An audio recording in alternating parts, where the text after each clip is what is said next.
De retour dans son détour sur le 93.6 Radio Bulle, rythme la journée depuis 40 ans. Et puis tiens, pour les 40 ans de Radio Bulle, on a décidé de prendre un tournant et de s'adapter aussi au temps actuel. Les contenus sur les contenus vidéo prennent de plus en plus de place. Donc on s'invite maintenant sur la chaîne YouTube Radio Bulle officielle et on vous propose ce tout nouveau contenu sans détour qui a vocation à mettre un petit peu de relief sur les actions qui ont lieu dans la région et les personnalités qui sont porteuses de belles initiatives dans leur domaine distincts chacun. Il y a des associations qui passent par chez nous, il y a des artistes aussi, et puis il y a des personnalités hors du commun, des coachs. Avec nous aujourd'hui, on a Christine Nafa. Bonsoir Christine. Rebonsoir. Alors Christine, c'est vrai que toi, tu as un parcours, on le disait en première partie, où tu n'as cessé de t'adapter pour le meilleur, toujours pour le meilleur, et en dépit de l'adversité en fin de compte. C'est ça. Il y a une porte qui se ferme, il faut s'amuser à la réouvrir. Tu la réouvres cette porte, t'en ouvres pas une autre? En fait, je pousse et j'avance. Oui, voilà. C'est ça. On avance tout le temps. Oui. Ouais. Aujourd'hui, en 2025, on l'a évoqué en première partie, ton parcours professionnel, tout ce que tu as mis en place donc dans le domaine de la santé. Aujourd'hui, tu es sophrologue, tu es coach aussi. Est-ce que tu peux nous expliquer un petit peu comment tu travailles? Tu es sur Agen, ton cabinet est à Agen. Alors, je suis aussi patiente experte, alors quand j'ai fait 3 ans d'études, 6 mois pour avoir le diplôme à la fac de médecine de Marseille de patient expert, le coaching sur une société à Paris et 2 années en sophrologie. En fait, j'ai adapté tous mes mémoires sur les pathologies chroniques, la manière d'accompagner les patients, les accompagnants et les soignants aussi. Donc ça, c'est mon cœur de métier.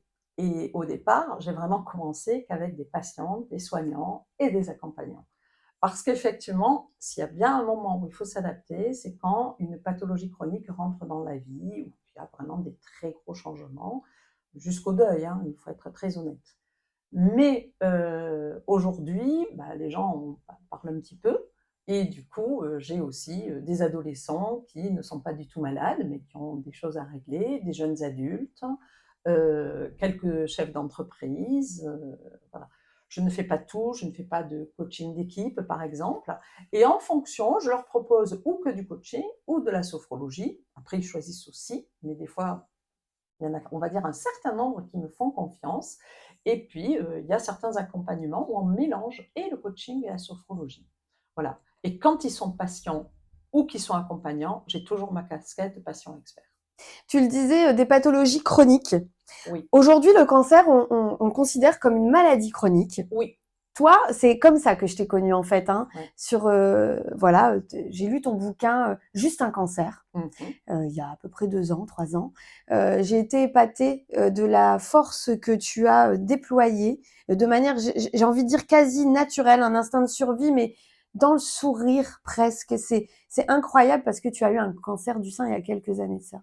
Voilà, j'ai eu un cancer du sein il y a 8 ans. J'ai été en traitement pendant 7 ans. Et oui, en fait, quand j'ai eu ce cancer, j'ai Comment tu commencé l'as à appelé faire déjà? Tu lui as donné un prénom? Sharmouta, c'est un gros mot en libanais parce que mon mari est libanais. Ouais. Donc déjà, je l'ai nommé, je lui ai donné un petit nom charmant. Ouais. Et en fait, j'ai écrit un blog parce qu'à l'époque, donc j'étais vraiment dans ce milieu médical, tout me parlait en fait. Quand les médecins me parlaient, je comprenais tout, j'avais pas besoin qu'ils m'expliquent. Les amis, vous voyez défiler la couverture de ton bouquin Juste un cancer. Comment on peut se le procurer déjà? Alors, il est chez Martin Delbert, il est sur toutes les grosses plateformes sur Internet. Voilà. Et l'argent que je gagne avec ce livre est reversé à des associations de femmes pour aider des femmes qui ont des cancers. Alors, ça peut être pour la recherche ou pour des dons divers et variés. Voilà. Donc, du coup, j'ai écrit un blog. Et en fait, en expliquant un petit peu ce que je vivais et en expliquant, parce que je me disais, punaise, si la boulangère, elle a la même chose que moi, elle va pas comprendre les mêmes mots que moi. Et donc, j'ai commencé à écrire un blog.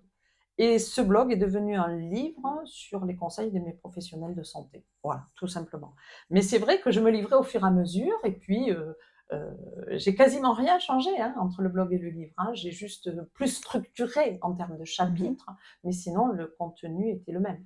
Il y a un passage, moi, dans le bouquin qui m'avait épaté, et je vais te dire franchement, et c'est pas parce que j'étais en face, hein, mais au moment où j'ai ouvert ton livre et au moment où je l'ai refermé, j'ai plus vu la vie de la même manière. En fait, je me suis dit, on n'a pas le droit de se plaindre et il y a rien qui est insurmontable. C'est-à-dire que tu m'as insufflé une sorte de positivisme à un moment où c'était pas cool en plus pour moi, tu vois.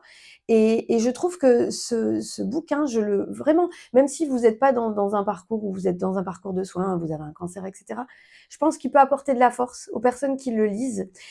Et pour revenir sur ce passage où tu es dans une salle d'attente, je l'ai lu il y a 2 ans, il y a une dame qui est là, qui est enceinte, qui est là, c'est une bonne Ah oui, nouvelle. oui.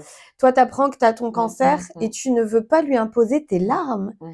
Et j'ai trouvé ça d'une telle empathie. Mais qui peut, enfin, pour avoir ce recul-là sur un moment aussi dur, parce qu'il faut encaisser le coup et puis on a besoin aussi d'extérioriser. J'ai pleuré en arrivant dans la voiture. Effectivement, c'était en sortant, je me rappelle très bien, je pourrais décrire la salle d'attente. Je venais d'apprendre en fait que c'était effectivement un cancer. Après, ils ne savaient pas encore le grade, ils ne savaient pas quelle sauce j'allais être mangée. Mais j'ai vu cette jeune femme qui attendait pour son échographie et je me suis dit non, il ne faut pas que je pleure parce qu'elle, elle vit un beau moment. Mm. Voilà. Et là, on voit vraiment qu'il y a l'empathie et l'autre au centre aussi Oui. de ton parcours. D'ailleurs, aujourd'hui, c'est un petit peu comme Mm. ça que tu vis, hein, vraiment en accompagnant les autres. Oui, oui, et puis en fait, dans les parcours de soins, alors je parle du cancer parce que je l'ai vécu pour moi, mais mes parents sont décédés jeunes, tous les 2 de cancer, donc je sais aussi que l'histoire peut se terminer par la mort, hein, en fait, ça c'est une vraie réalité, mais n'empêche que tant qu'on est là, il faut en profiter. Voilà, c'est ça, alors ça, moi je suis à fond. C'est-à-dire je ne remets pas les choses au lendemain, je vis. Et tu laisses une trace. Il y a eu l'écriture, bien entendu, de Oui, Juste un cancer. Et aujourd'hui, quand on a préparé cette émission, tu me disais que de plus en plus la lecture, l'écriture, venait à toi. Tu avais besoin d'aller le travailler. Et d'ailleurs, il y a quelques temps, tu as accompagné, pour refaire le lien aussi avec la maladie, le cancer, tu as accompagné Céline, une jeune femme qui était atteinte d'un cancer. Malheureusement, elle est décédée. oui. Et elle t'a confié une mission bien précise. Oui. Alors, c'était une de mes patientes au départ, comme beaucoup, et qui avait eu un cancer du sein, qui a très vite métastasé au cerveau, et qui a absolument voulu que je continue à l'accompagner. Et à un moment, moi, j'ai compris que c'était la fin. Voilà. Et elle était maman célibataire avec un petit garçon. Et on a parlé de qu'est-ce qu'elle allait laisser en fait à ce petit garçon. Et je lui dis, qu'est-ce que tu voudrais qu'il sache de toi? Elle m'a dit, bah, comment j'étais quand j'avais son âge. J'ai dit, bah, écoute, tu vas me dire des choses et je vais t'écrire ton histoire. Alors, c'est pas un livre, qu'on soit bien d'accord, hein, Mhm. c'est simplement, j'ai pris ma plume, j'ai écouté ce que me disait Céline et j'ai écrit, bah, j'étais comme ça à la maternelle, mes copines, elles s'appelaient comme ça. Quand j'étais en primaire, j'aimais ça, je faisais ça. Puis ensuite, quand j'étais au lycée, j'ai fait ça. Et je suis arrivée à la fac, ça a été très court parce que là, vraiment, elle est en soins palliatifs. Je me suis faite un petit peu aider juste à la fin par sa maman qui m'a donné deux ou trois informations. Et elle est décédée 2 jours après la fin de l'écriture. Et j'ai écrit tout ça et ça a été remis aux obsèques au petit garçon. Voilà. Et tu me disais, c'est un travail d'empathie, mais pas de compassion que je Oui. mène. En fait, l'empathie, c'est arriver à écouter les autres sans jugement, en les comprenant, en étant au plus proche d'eux. Mais la compassion, c'est ne pas prendre toute la peine de l'autre pour soi. C'est-à-dire qu'il y a une distance à avoir, une distance de protection. Si alors Céline, elle avait 38 ans, quoi. Je veux dire, c'est terrible. C'est Mm. terrible de partir comme elle est partie. Mais ça m'empêche pas d'avoir de la peine, ça m'empêche pas de penser à elle d'ailleurs. Elle est toujours dans mon téléphone portable, c'est pour vous dire. Mais par contre, ça m'a permis de me protéger parce qu'à côté de ça, je pense à une autre jeune femme qui va très bien aujourd'hui et qui était aussi dans un parcours de soins à ce moment-là. Et puis, j'avais une petite fille qui était en maternelle, qui venait faire de la sophrologie avec moi. Vous comprenez bien que si vous arrivez et que vous prenez tout ce malheur sur vous, comment on fait pour accompagner les gens?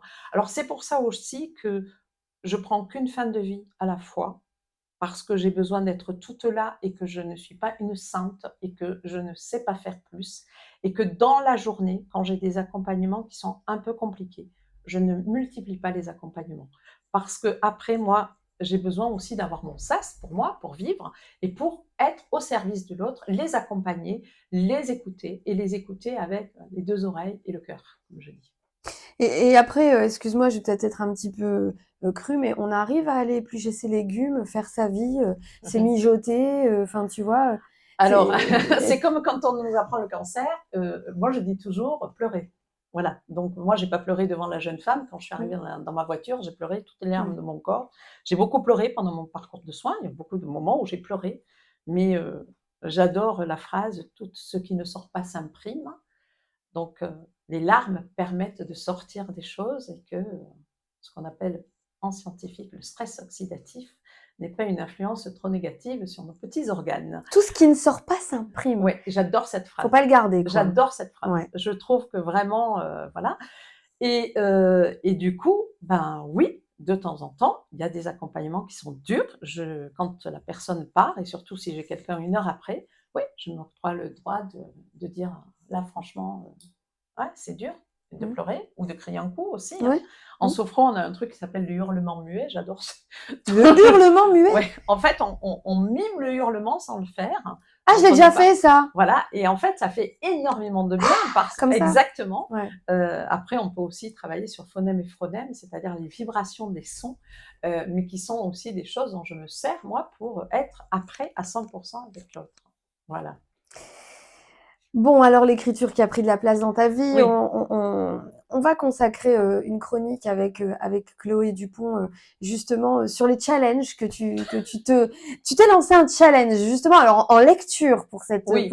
et pas des moindres. Il est question de Proust, il me semble, c'était ça? C'est ça, de lire Ah, l'intégrale de La ouais. recherche du temps perdu, c'est-à-dire 9 tomes, Oui. à peu près 600 pages par tome, Ouais. en lecture lente, c'est-à-dire 7 pages par jour.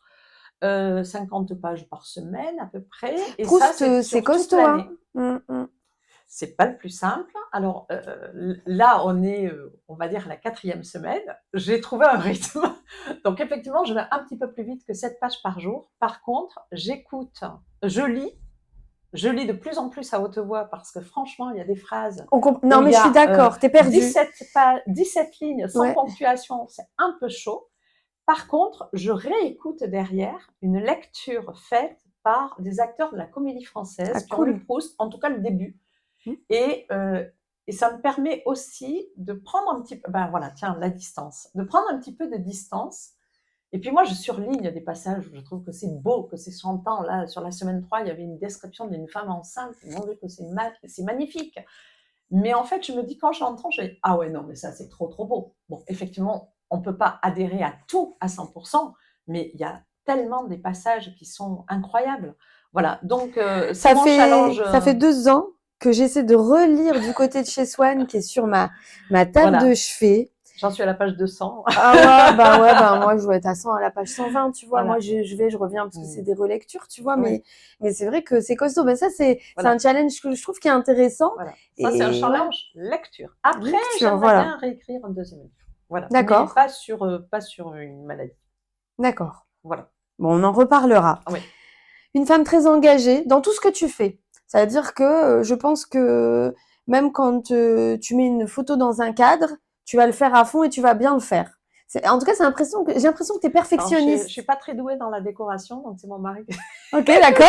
Alors, c'est vraiment un truc où je suis pas douée. Ouais. Non, mais j'aime bien faire bien les choses. Voilà. J'aime faire les choses bien.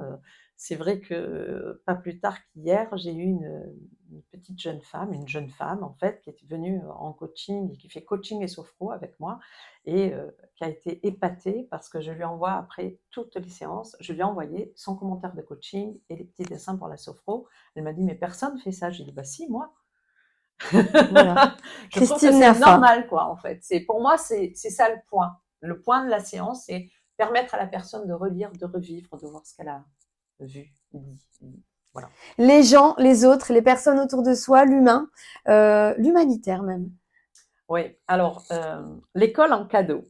Mmh. En fait, petite, je disais à qui voulait l'entendre, quand j'aurais gagné au loto, j'ouvrirai un orphelinat à Madagascar. Je savais même pas où était Madagascar et je joue pas au loto. D'accord. Donc, voilà. Mais quand le médecin m'a dit que j'étais en rémission, je me suis dit, il faut que rémission rime avec mission. Mon mari et mes enfants m'ont offert un billet d'avion pour Madagascar. J'ai pris un livre, je suis allée regarder, bon, qu'est-ce que je pourrais faire comme région. Donc, c'était pas une très bonne saison. Donc, il fallait aller à Tana et puis dans le sud. On est arrivé dans une petite ville qui s'appelle Fort-Dauphin. Et puis, on était là, et puis on a joué avec des enfants, et j'ai bien compris qu'il y avait beaucoup d'enfants qui n'allaient pas à l'école, en fait. Et parce qu'ils étaient toute la journée sur une plage. Ce qui est pas Et mal non plus. voilà. Mais bon, ils vaquaient, on va dire, ils Non, c'est mieux vaquaient d'aller à vraiment, l'école, en mais fait. oui, Ils mais vaquaient. oui. Et ils vaquaient toute l'année. Et un jour, donc, on essayait de se faire comprendre, de comprendre à travers des jeux, etc. Je leur ai demandé si je te faisais un cadeau. Alors, on les nourrissait tous les jours, on leur achetait de la soupe et des fruits. Et je leur ai dit, mais si je te faisais un cadeau autre chose que de la soupe et des fruits, qu'est-ce que ça serait? Et il y en avait 3. Je revois leur tête aux 3. Et ils m'ont dit, bah, que tu nous inscrives à l'école, que cela soit fait. On en a pris 7. Mmh. On est allé dans une institution, à Saint-Vincent-de-Paul. Donc, c'était en février. On a dit, voilà, ça coûte combien? Ah oui, mais c'est février, mais on vous paye depuis septembre. Mmh. On a payé la scolarité, on leur a acheté la blouse, le cartable, les fournitures scolaires. On est revenu quelques mois après, des amis nous ont dit, ben moi j'en prends un, ou de la famille j'en prends un, j'en prends deux, etc. On est parti, on en avait 25, aujourd'hui on en a 70. On a un correspondant sur place qui s'appelle Balit et qui a bénéficié de ce genre de service, en fait. C'est Mmh. une Française qui lui a payé sa scolarité, qui parle un français parfait. D'ailleurs, il faut que je lui écrive en sortant d'ici aussi. Voilà. Et du coup, aujourd'hui, on s'occupe de leur scolarité. Ils vont à l'école. Alors, on a des enfants qui abandonnent, on a des enfants qui réussissent, on a des enfants qui s'épanouissent. Voilà. Et c'est une belle histoire humaine. Et puis, on les soigne, on les nourrit quand il faut les nourrir. Et je sais que ça ne va pas changer la face du monde, mais en tout cas, moi, c'est une manière pour moi de dire merci. L'école en cadeau, si on veut faire des dons, si on veut participer, comment on s'y prend? Alors, on a une page Instagram et c'est moi qui fais tout, en fait. Donc, on D'accord. m'écrit. Alors, un don de 5 €, c'est un pot de riz. Donc, moi, ça m'intéresse, Mmh. puisqu'on les nourrit. On fait des goûters. Et puis, il y a des familles qu'on nourrit entièrement. On a D'accord. vraiment des familles qui sont dans des situations. Enfin, la pauvreté, on ne sait pas ce que c'est ici, hein. Mmh. Vraiment. Enfin, Mmh. bon. Et puis, on les soigne. L'année dernière, on a eu 22 gamins qui ont eu le paludisme. Mmh. Donc, il faut les traiter. Et là, quand on y est allé au mois d'octobre, ben, on en avait 12 qui avaient la gale. Donc, j'ai négocié un tarif de gros avec le médecin quand même, hein. Ouais, Il faut ouais, ouais. savoir, voilà. Donc, on les soigne aussi parce qu'en fait, les amener à l'école, c'est bien, mais il faut qu'ils soient bien pour aller à l'école. Et puis, moi, ça m'a appris beaucoup de choses aussi. Voilà, les règles qu'on a en France, etc. Ben, là-bas, ils vont à l'école pieds nus, il n'y a pas de cantine. Ils font les allers-retours. Il y a des écoles où il y a des classes, il n'y a que la moitié du toit. Là, on a passé du temps en octobre, on est allé faire des écoles dans lesquelles on a des enfants qui sont scolarisés. Ben, voilà. Donc, si un jour je récupère un donateur qui me donne 3 000 €, j'ai le nom d'une école, il faut qu'on change les toitures parce que Mmh. quand il pleut, ils se mettent sur un petit bout de la classe. Ouais, pour pas C'est avoir d'eau. hallucinant. On a assisté là, pareil, j'y retournerai dans une classe où ils sont 64 enfants. Mmh. 64 enfants. Mmh.